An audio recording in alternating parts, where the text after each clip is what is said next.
సహాయం. రాము, శివ, విక్రమ్ చిన్ననాటి స్నేహితులు. ఉండేది ఒకే ఊరు అయినా ఉద్యోగాలు వచ్చి పట్నంకి వెళ్ళిపోవటంతో ఒకరినొకరు కలుసుకోవటం తగ్గిపోయింది. ఎప్పుడైనా 4 రోజులు సెలవులు చూసుకొని ఇంటికి వచ్చేవారు. అప్పుడు ఒకరినొకరు కలుసుకొని ముచ్చటించుకునేవారు. ఒకరోజు ముగ్గురూ కలిసి బయటికి వెళ్తూ ఉండగా, "ఏరా రాము, ఎలా ఉందిరా నీ కొత్త ఉద్యోగం?" అని అడిగాడు శివ.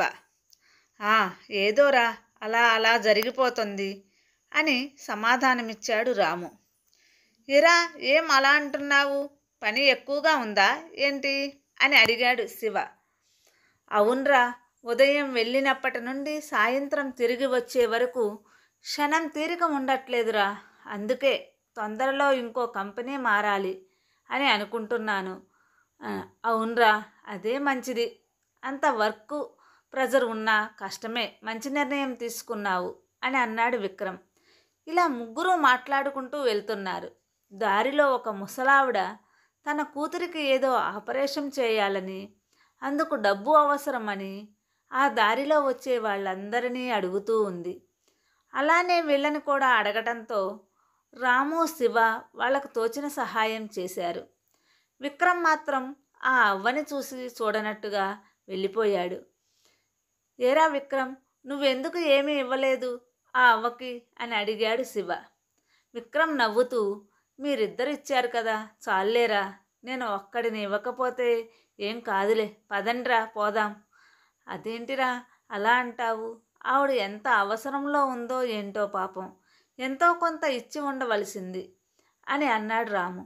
"అవునరా" అంటూ రాముకి వంత పాడాడు శివ. "అయినా అంత అవసరంలో ఉండే ఆవిడకి నేనిచ్చే 10 రూపాయలు ఒక పక్కకు కూడా రావు. అలాంటప్పుడు నేను ఇచ్చినా ఇవ్వకపోయినా ఏమి పెద్ద తేడా రాదు కదా" అని అన్నాడు విక్రమ్. "అలా ఎప్పుడూ ఆలోచించకూడదు విక్రమ్. ఎప్పుడూ దేనిని తక్కువ అనుకోకు. గుడి దగ్గర అడుక్కునే వారికి మనం వేసేది 1 రూపాయేగా. అది వారికి దేనికి పనికి వస్తుంది అని ఆలోచించి వేస్తామా? అలా ఎంతోమంది వేసిన ఒక్కొక్క రూపాయి కలిసి కొన్ని వందలుగా మారి వారి ఆకలిని తీరుస్తున్నాయి కదా. అలాంటిది ఆ అవ్వకి మనం ఇచ్చే 10 రూపాయలే కొన్ని వందలు వేలు అవ్వడానికి ఉపయోగపడతాయి అని ఎందుకు అనుకోవు? ఆపదలో ఉండేవారికి మనం చేసే చిన్న సహాయమైనా వారికి ఎంతో పెద్దదిగా అనిపిస్తుంది. అలాంటి అనుభవమే నాకు ఒకటి ఎదురైంది. అది నా జీవితంలో మర్చిపోలేనిది. ఎప్పుడు తలుచుకున్నా ఎంతో ఆనందంగా ఉంటుంది" అని అన్నాడు రాము. శివ ఆత్రంగా, "ఏంట్రా అది? మాకు ఎప్పుడు చెప్పలేదు." "అది నాకు ఉద్యోగం వచ్చిన కొత్తలో జరిగిందిరా. బహుశా మీకు చెప్పడం మర్చిపోయి ఉంటాను. మీకు తెలుసు కదా, నాకు ఎప్పటి నుండో ఎవరికైనా సహాయం చేయాలి అని కోరిక ఉండేదని. అందుకే నాకు ఉద్యోగం రాగానే నిశ్చయించుకున్నాను. నాకు వచ్చే జీతంలో ఎంతో కొంత అవసరంలో ఉన్న వాళ్ళకి ఇవ్వాలని. అప్పుడు నాతో పనిచేసే ఒక అబ్బాయితో పనిచేసేవాడు. అతడికి నా కోరిక గురించి వివరించి, నీకు తెలిసిన ఎవరికైనా డబ్బు అవసరం అయితే నాకు చెప్పమని చెప్పాను. ఆ తర్వాత ప్రతి సంవత్సరం కొంత డబ్బు పోగేసి ఆ డబ్బు మొత్తాన్ని నా పుట్టినరోజు నాడు అవసరంలో ఉన్న వాళ్ళకి సహాయం చేస్తూ వచ్చాను.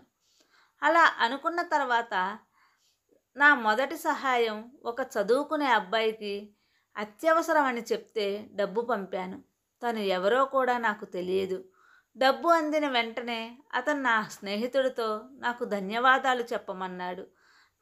కానీ నా స్నేహితుడు ఆ ధన్యవాదాలు నాకే నేరుగా చెప్తే బాగుంటుందని ఊహించి అతనికి నా మొబైల్ నెంబర్ ఇచ్చాడు. అప్పుడు తను నాకు ఒక మెసేజ్ పంపాడు. ఆ మెసేజ్ చూసిన తరువాత నా ఆనందానికి అవధులు లేవు. నాకే తెలియదు తనకి అంతగా నా డబ్బు ఉపయోగపడింది అని. తరువాత అప్పటి నుండి ఇప్పటి వరకు అది అలానే కొనసాగిస్తున్నాను. అప్పుడే తెలిసింది ఇవ్వడంలో కూడా ఇంత ఆనందం ఉంటుందా అని. దానికి ముందుగా నా స్నేహితుడికి ధన్యవాదాలు చెప్పుకోవాలి. జీవితంలో నేను మర్చిపోలేని రోజులు చాలా ఉన్నాయి. కానీ ఇది మాత్రం ఎందుకో నా జ్ఞాపకాలలో అలా నిలిచిపోయింది" అంటూ ఆ రోజుని గుర్తు చేసుకొని ఆనందించాడు. ఇలా మన చిన్న సహాయమైనా ఎవరికైనా చేసినట్లయితే వారికి ఎంతో ఉపయోగపడుతుంది. ప్రతి ఒక్కరూ సహాయాలు చేద్దాము అవసరమైన వారికి. ఈ సహాయం కథ నచ్చినట్లయితే సబ్స్క్రైబ్ చేసి లైక్ చేయండి.